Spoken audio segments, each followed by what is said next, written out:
Bonjour, bienvenue à toi, bon dimanche à toi. Ça va bien? Tu te prépares tout doucement pour sa venue? On a déjà une semaine d'avant de fait. Il nous en reste encore 3, une chance. Et avec tout le peuple de Dieu, en ce dimanche, on chante un peu partout dans le monde, en tout cas dans le monde de la francophonie. Venez, divin Messie, nous rendre espoir et nous sauver. Vous êtes notre vie, venez, venez, venez. Le grand mystère de l'Avent, tu sais, c'est l'espérance, c'est l'attente. Et le grand prophète de l'Avent, c'est Isaïe. Ça vaudrait la peine, pendant le temps de l'Avent, que tu puisses relire le livre d'Isaïe au complet. Tu vas retrouver beaucoup de promesses de Dieu, promesses qui vont l'effet de dilater notre âme. J'aimerais revenir sur le chapitre 2 de Isaïe qu'on a vu au début de notre première semaine de l'Avent. Et j'espère que je vais pouvoir t'expliquer ce que l'Esprit m'a fait comprendre de manière claire. Mais de toute façon, l'Esprit va l'expliquer à ton cœur. Mais pour moi, c'est une grande grâce de comprendre ce que ça veut dire, savoir attendre et savoir espérer. Au chapitre 2 de Isaïe, on voit la montagne, le festin de viande grasse sur le haut de la montagne. Et en bas de la montagne, ce sont des boiteux, des aveugles, des estropiés. Est-ce que tu penses qu'une personne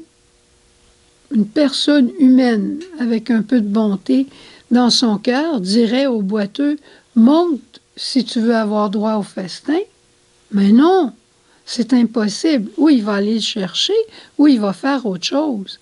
Mais sur le haut de la montagne, c'est Dieu qui est là. C'est Dieu, notre Père, qui est là, qui a préparé pour nous un festin. Puis il penche ses yeux, puis il voit les boiteux, il voit Nancy, il voit François, il voit Pierre, il voit Lucien, il voit Joseph, il voit Marie.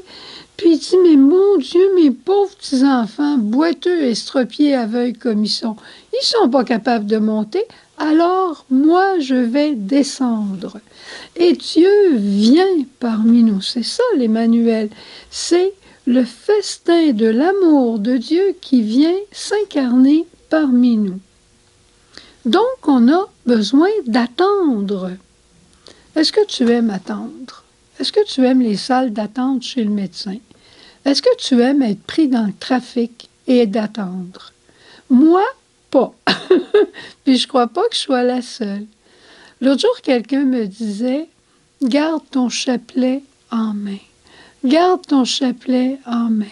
Et pendant ces longues minutes d'attente, redis des ave pour pacifier ton âme et pour présenter à la Vierge Marie toutes les intentions qui te sont chères et pour rencontrer ta maman qui saura bien te dire comment patienter.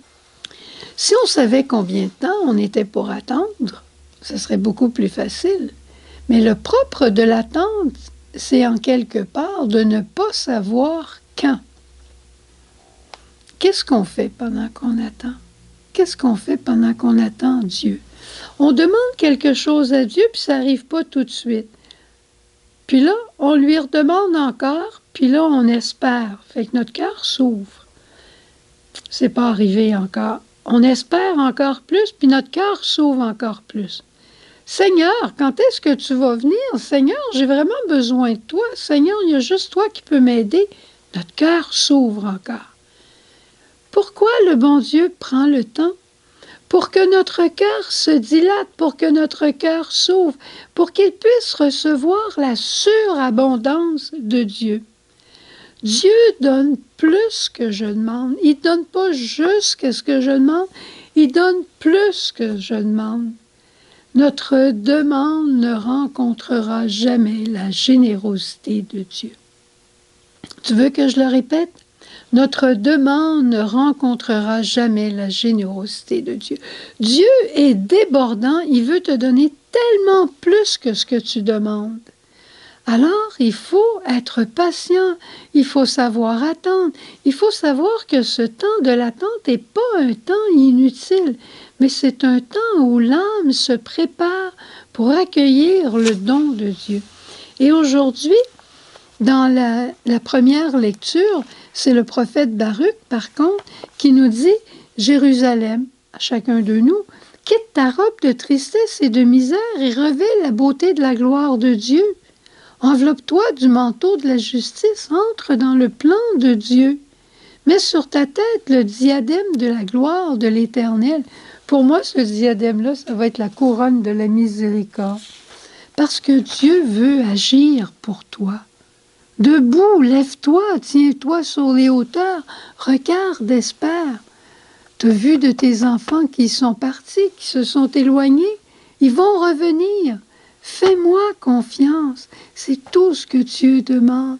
Mais continue de me demander, puis moi je te dis, continue d'espérer. Parce que ce que tu vas recevoir va être beaucoup plus grand que ce que tu demandes. Dieu a décidé que les hautes montagnes et les collines éternelles seraient abaissées, que les vallées seraient comblées. Ça veut dire que ce qui est trop orgueilleux en nous va devenir plus humble. Ce qui est triste en nous va devenir joie. Dieu est agissant, Dieu est déjà parmi nous et Dieu va revenir. Tu penses que c'est pas une bonne nouvelle, ça? Moi, là, ça m'emballe de savoir que Dieu veut me donner plus que ce que je demande et tout ce qu'il me demande, c'est de savoir attendre. Mais pas une attente passive en disant « tu viendras quand tu voudras ». Une attente active. Je t'attends, j'espère, je te le redemande, je suis sûre de toi, je te dis que j'ai hâte, j'allume une lumière, je continue ma vie, mais toujours en fonction de ton arrivée. Voilà l'espérance chrétienne. Dieu a promis et il va agir.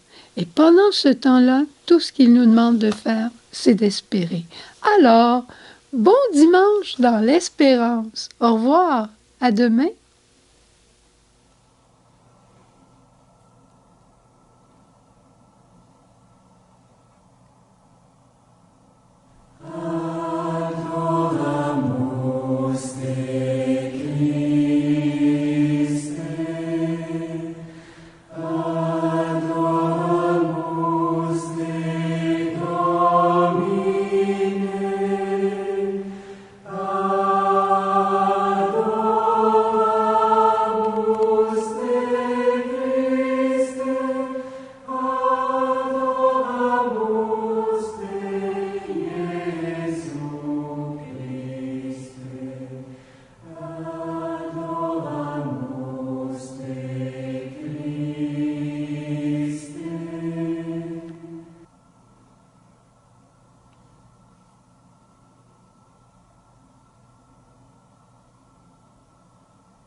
Toi l'Immaculée, revêtue de la gloire de Dieu,